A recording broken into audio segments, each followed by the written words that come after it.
Hello and welcome to this episode of the CNBC Africa Conversation. My guest today is Themba Maseko. At the age of 13, he became an activist when Soweto youth rose up to protest against the apartheid education system on the 16th of June 1976.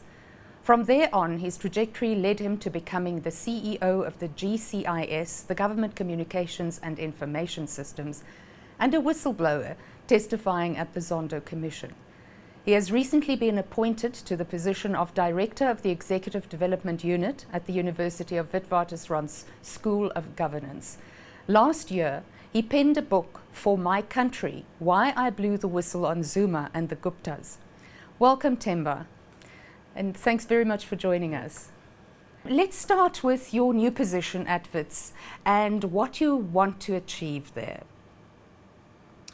I'm quite excited about this opportunity because I believe that one of the major challenges we're facing as a nation is the lack of a professional public service. Many of the people who are employed in key government positions at this stage lack the scale and the capacity to deliver the kind of service that the public are expecting of them. There's numerous complaints about poor service delivery, and also there is a challenge facing the nation that is introducing ethics and governance of our country in both the public and public spheres. So this position is going to give me an opportunity to participate in a program or a process of building the capacity of the state and making sure that public servants at municipal, provincial, and national level have the capacity to deliver services, especially at this particular point in time when we're talking about the whole notion of coalition governments, where many of the politicians are involved in bickering and fights about who's going to be mayor, MEC, or even a minister, whilst the public, on the other hand, are expecting services to continue to be delivered. So the need to professionalize the public service in a way insulating from the politics that we're experiencing in the country is becoming even more urgent. So this position places me in a position to work with public servants to make sure that they are ready to govern in the new context in which we find ourselves. So just reading your book, I could see that governance was already one of the things that appealed to you from an early age. Yes. I believe that I've got the blood of being a public servant, and that is servicing all citizens of the country and becoming loyal to the Constitution and not necessarily to political party or politicians. And I think that one of the things I learned at a very early age is that once you make that choice, that deliberate choice of wanting to be a public servant, you need to make a commitment to be of service to all citizens of our country and not to have loyalty to a political party or to a politician. And I think that's the challenge that many of our civil servants are actually facing on a day-to-day basis, fighting the scourge of corruption by making sure that you inculcate ethics as an important part of governance in the process. And I learned that from my involvement in the struggle as a young person in student politics and getting involved in education politics as part of the NECC. So I began to understand the importance of serving people not because they belong to a particular political party, but servicing citizens because they deserve it, and the Constitution expects us to serve all of them. So in two instances in your book that I can think of right at the moment is when you were at the Gauteng Education Department and at when you worked with Stella Sikau, when you wrote about how important it is to distinguish between the political and the administrative, and how this led you very often into headbuttings because people didn't fully understand or delineate the difference between the two. Yes, I think that's a very interesting dynamic in public governance, because you have, on the one hand, political parties that believe that they need to employ people in senior government positions who belong to the same political parties as them. And I think this applies across the board. And the issue of competence and skills and ability takes a back burner because the focus is on party loyalty. And when we got into government after the 1994 elections, I mean, a lot of us were coming with a lot of political background. We were activists, we had participated in party politics for all our lives. So when we got into government, we had to learn very fast that it was important for us to become civil servants who owe loyalty to the Constitution. So to us, delivering what the Constitution required of us became the most important priority, as opposed to being just party hacks wearing civil servant hats. So we made that change, and I think that's why in the early phases of our democracy, we are able to see senior government officials who are coming from political party but being loyal to the Constitution and committed to serving citizens across the board. But at a political level, I think the dynamic still continues to this day, where there isn't proper clarity about the role of a politician, a councillor, an MEC or a minister, as opposed to the role of a civil servant. And I think that's a dynamic that part of my program at VETS will try to extract and share and educate those who will be participating in our program, because it's absolutely vital for us to distinguish the role of ministers or politicians in general and that of public servants. Public servants are employed as professionals to provide services to the citizens, and they need to provide services irrespective of people's party affiliation, whereas politicians, on the other hand, are in government to serve the policy interests of their parties.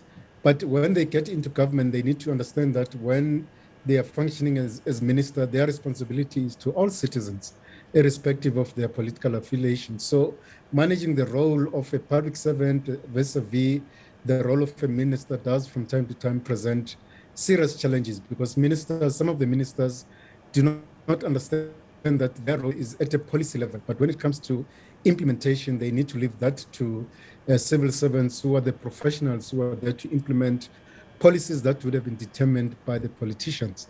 But when the roles are not very clear, then you start seeing tensions and conflicts existing between ministers and senior public officials. And that, to a very large extent, contributes to the poor service delivery that we're seeing in many spheres of government, in many departments across the country. So training becomes very important, training the officials, but also getting the politicians to understand their role and where does it start and where does it end, and where does the role of a public servant begin.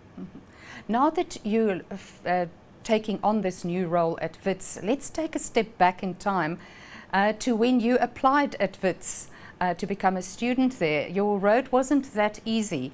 And the interesting thing I found there is that your application was denied by one F.W. de Klerk. Yes, that's an important anecdote I talk about in the book. But what this also demonstrates is that my life has come full circle in a sense. I mean, I was a student in a Bantu education school in Soweto in the township, received the worst possible education possible. I ended up being a head of that very department, responsible for actually transforming the education system that is given to Black South Africans, especially in the townships, but all South Africans across the racial spectrum.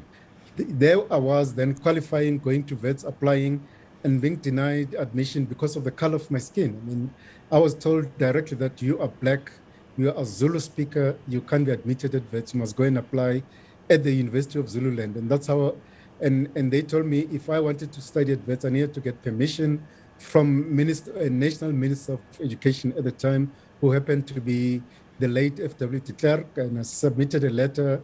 My application was declined. So that's when I ended up at the University of Zululand. After violence, I actually ended up coming back to VETS. So I became a student at VETS, and that's where I got my BA and LLB, participated in a lot of student struggles on campus.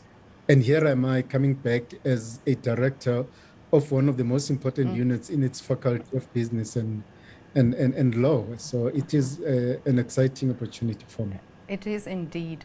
So if we stay there in a bit in the past, your career as a public servant started at the age of 30 when with the election of 1994, when you became a member of parliament, and you didn't actually expect this to happen. Yes, I was just working in education struggles at the time, but came the elections in 1994. the education sector submitted my name to the ANC, and I became a member of parliament in 1994. I was very young. And after a year in parliament, having experienced what it meant to be a member of parliament, I just felt a little bit bored, and I thought my skills were underutilized. And that's when I resigned and I applied for the post of being a head of education in Gauteng. And that's when my career as a public servant actually began, because I saw another calling in me, and that is being an activist to being a public servant, working in the service of the public in different capacities.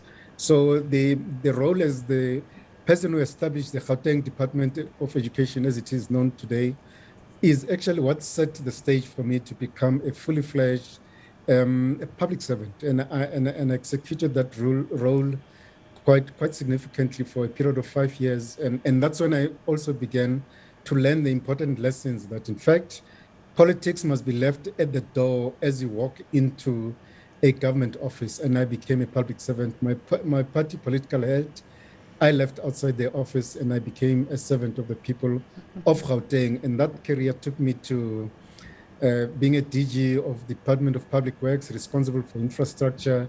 And that led me to being the DG or CEO of Government Communications and Information System, that is GCIS, which included the role of being a government spokesperson reporting on decisions of cabinet to the public.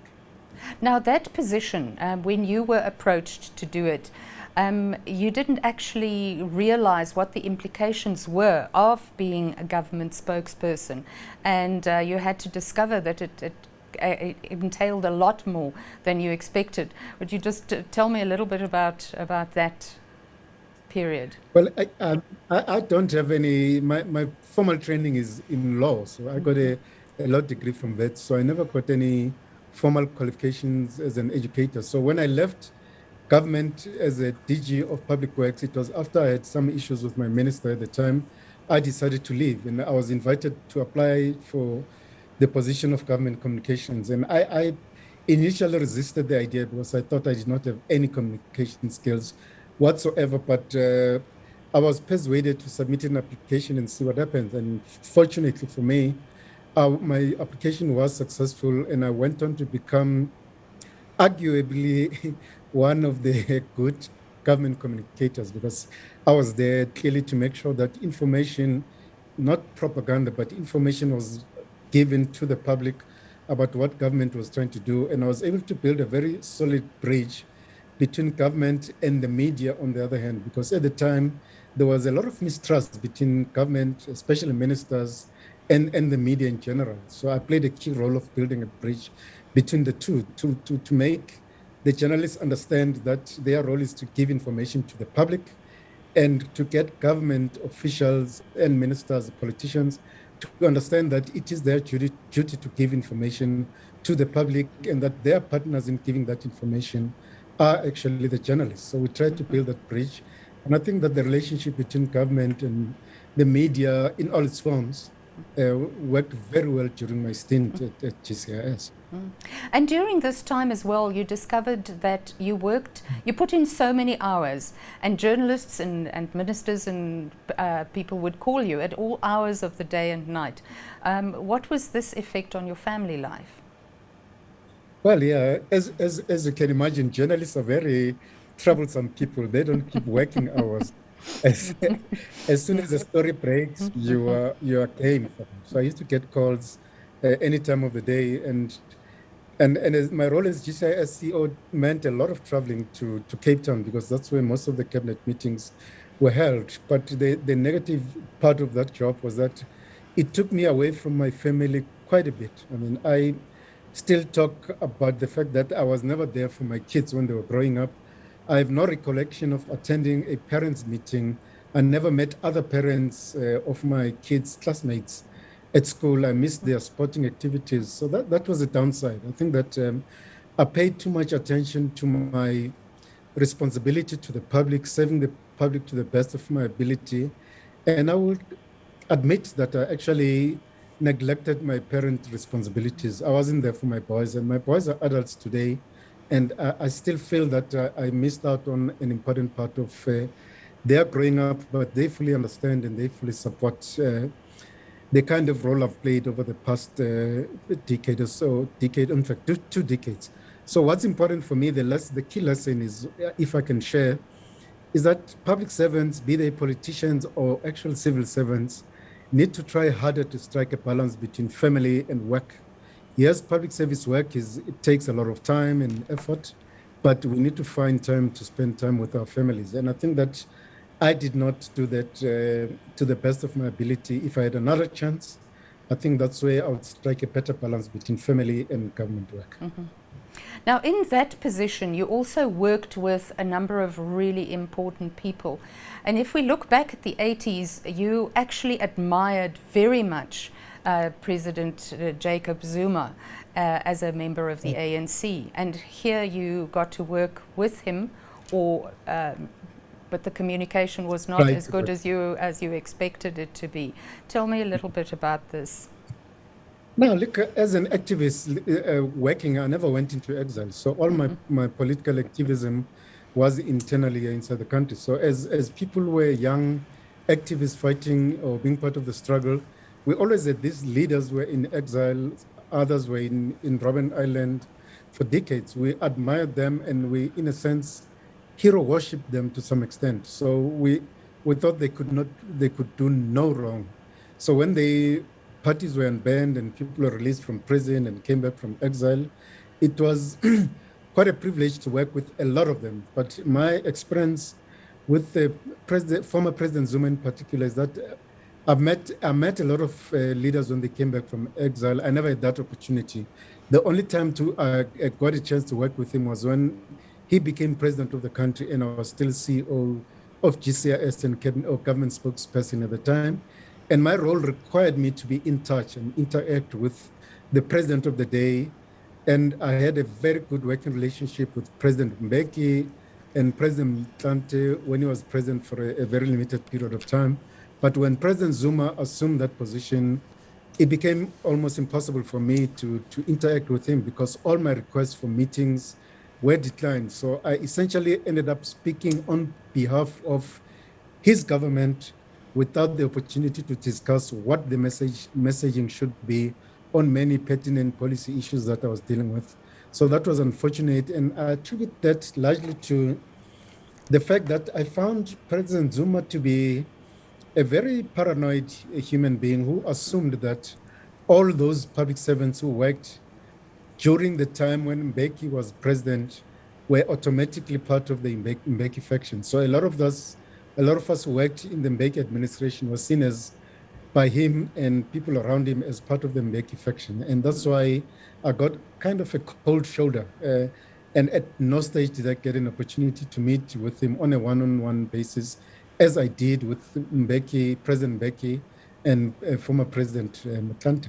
Mm. And you describe in the book as well the phone call that you had with him, telling you to work with the Guptas, and that's when you went and met with Ajay and was surprised with the way he treated you. Yes, I mean, Ajay Gupta is somebody I'd met at some meetings of what was then known as the International Marketing Council, IMC, currently known as the Brand South Africa. And that organization reported to me as the CEO of GCIS. And this is a person who had tried to set up meetings with me. And it was rumored in government circles that, in fact, he was one person who was very close to former President Zuma. And he was putting a lot of ministers and senior officials under undue pressure because he was demanding contracts from them. So he tried to arrange meetings with me. I resisted for a while until one day I decided, let me go and give him a hearing and hear what he wants to discuss with me. And as I'm leaving my office to go to that meeting, and that's when I get a call from President Zuma basically saying, there are these Gupta brothers who need my help and I should help them. I was surprised because that was the first and the one and only call I ever got from President Zuma. And that actually set alarm bells ringing because as I was going to the meeting with Ajay Gupta at his house, the so-called Sex and World Shabin, I found it very strange that would be the time when former President Zuma would call me and say I must assist these brothers without telling me what he wanted me to assist them with. So when I go to the house, I meet one of the most arrogant and brazen human beings I've ever come across. I mean, that's when I learned that all he wanted from me was to collect the advertising budgets from all government departments, consolidate those into the GCIS and transfer that whole budget to his soon to be established a new age newspaper. And I just simply resisted that. I thought it would be impossible. I mean, I tried to tell him how wrong his proposal was, but throughout that conversation, it became very clear that I was talking to myself, and I left the meeting without leaving any doubts in his head that I would not be cooperating with him, and that's how my story with the Guptas began. So I defied Zuma. I refused to cooperate with the Guptas. I defied the Guptas, and that unfortunately led to my exit from government when Zuma decided that I should no longer serve as CEO of GCIS. When did you start getting a hint that your position was threatened? Was it with that incident? Well, with that meeting, I knew that in fact I had set a cat among the pigeons because I knew that Zuma had said I must help, and I'd refused to help. I expected something, but strangely, after that meeting, Zuma never made any follow-up calls to check how did my meeting go? Did I agree to help the Guptas or not? He just left it there, and we kept on bumping into each other in cabinet meetings, and he never uttered a single word. It was only when the Gupta or somebody from the Gupta family called me and said, demanded a meeting with me, and I said, listen, don't demand a meeting with me on a Friday evening, call me on a Monday. I'll arrange a meeting. And he insisted, and I told him I'm not going to agree to the meeting. A few minutes later, I then get a call that from Ajay Gupta himself, the so-called real president of the country, calling me, demanding a meeting the following day on a Saturday morning. And when I declined, he made it very clear to me that, in fact, it was very clear to him that I was not cooperating, he was going to talk to my superiors and make sure that I'm replaced by somebody who understood what was going on. And then I knew the penny dropped to say, okay, so the fun is going to begin. And it took, I think, about 2.5 months before Zuma then sent a signal to a clear message to the late Minister Chabane to say I must be moved. So the first direct inclination I got was when Ajay Gupta, I nearly said Ajay Zuma, Ajay Gupta actually called and said he will speak to my superiors and he will make sure that I am replaced. Oh. But after that call, nothing happened until in January in 2011 when Zuma called Chabane and said I must be removed from GCIS. And that when that axe fell, it fell very, very quickly and changed your life. It felt very quickly and in a very, very strange and funny way because I'm sitting in a cabinet meeting. They leaked the story to the media. I get to the then ETV television station. So here am I sitting in a meeting. Zuma is present. The story starts running in the media that I had been fired. I call my minister to say this is what is leaking. He goes to Zuma. He comes back and he confirms that Zuma confirms that in fact I'm no longer the head of GCIS and that I'll be replaced by the then Jimmy Manyi. And that's how actually my tenure at GCIS ended while I was sitting at a cabinet meeting. So the only saving grace was that the late Minister Chabane made a commitment to me that in fact, because he knew that I'd performed, I'd done nothing wrong, he was going to make sure that I don't end up in the street. He will find an alternative position for me in government. And that's how I landed literally in the Department of Public Service and Administration as their DG, and the staff at DPSA only learned that I was their new DG in the media. I avoided the minister from learning about it in the media by calling him before the announcement was made that I was his new DG, because he unfortunately happened not to be at the cabinet meeting. So the dramatic manner in which they did the move is what actually was something I still consider memorable. It was hurtful. But I knew that, in fact, ultimately it was directly linked to my defiance of Zuma and my refusal to cooperate with Ajay Gupta and be part of the state capture criminal enterprise. Themba, we have about 3 minutes left of this interview, so this went very quickly.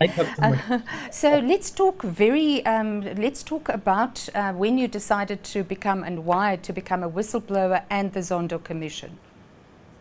I'll be very brief. I'm one of the early people who actually started talking about their experiences with Ajay Gupta.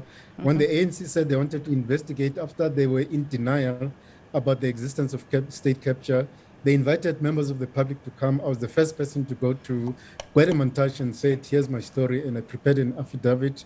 When the public protector investigated, I also was among the first to be called to testify. When the Zondo Commission started, I was among the first to testify. So I've actually been speaking very openly. Initially, I saw myself more as a defiant public servant who was loyal to the Constitution, who objected to corruption. But subsequently, after some consideration, I've embraced the term of being known as a whistleblower. And that's what I basically am. And unfortunately, as a whistleblower, you suffer all kinds of consequences: no employment, no income, no ability to raise funding for businesses, largely because you're seen as what is called a politically exposed person. And that's what I've been for the past 11 years. So the timing of the vet's job is particularly important for me, because now I can begin to go to a bank and say, I've got income, can I raise funding for this and that? So that's been my experience as a whistleblower. So the final question now, with your new position as well, how do you see South Africa extricating itself from this recent history of corruption and all of the things that happened around state capture and what we're dealing with at the moment?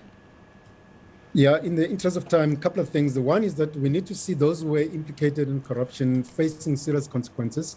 Do expect them to be prosecuted so that those who participated in this corruption could end up wearing orange overalls. But secondly, the task of rebuilding the state is even more important, because many of state departments, state SOEs were actually weakened to a point of collapse. And I think our task as a nation is to make sure that we begin to rebuild state institutions. The training of public servants, in my view, that's where I want to focus, is to make sure that we professionalize the public service and insulate it from party politics, the coalition government conflicts, but also make sure that they provide their services with absolute integrity, and that they need to see themselves not just as providing services to the public, but also fighting and reducing corruption in their workspaces. And that's where I think my role as director at the Wits School of Governance is going to give me an opportunity to educate a new generation of public servants who will be out there to serve the public with absolute integrity. In short, I think the point I'm making is that I'm very optimistic about the future of this country, and I think we can do this. Thank you so much to my guest, Themba Maseko, a dedicated public servant, former political activist, author of the book For My Country, and currently the director of the Executive Development Unit at the University of Witwatersrand's School of Governance. And thank you to our viewers for watching. Goodbye.